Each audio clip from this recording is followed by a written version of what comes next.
Hello, I'm Stephen Cole. This is Al Jazeera, and these are the stories making headlines. A group of 4 top international diplomats have called for a halt to Israeli settlement building. The quartet, which represents the US, the UN, Russia and the EU, also called for moves towards direct talks between Israel and the Palestinians. But our correspondent Jackie Rowland in Jerusalem says it may not make much difference. When the quartet speaks, the international community speaks.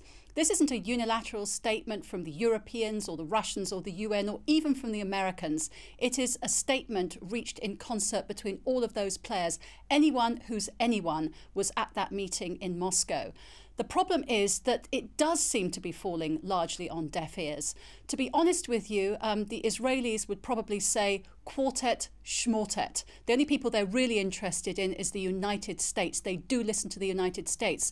But what we've seen in recent months is that the Israelis even seem to have been able to stare down, if you like, the United States when it comes to demands that have been made by the Obama administration.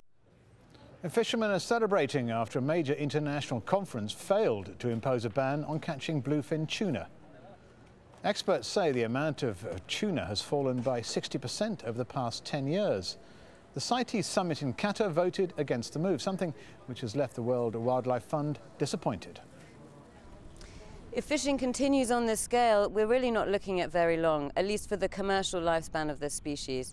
But actually, even under a short fishing suspension, particularly of the industrial fishing, the purse signing, this species could recover really quite quickly.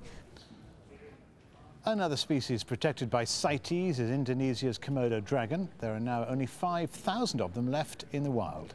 Campaigners want their main habitat, Komodo Island, to become one of the 7 wonders of nature.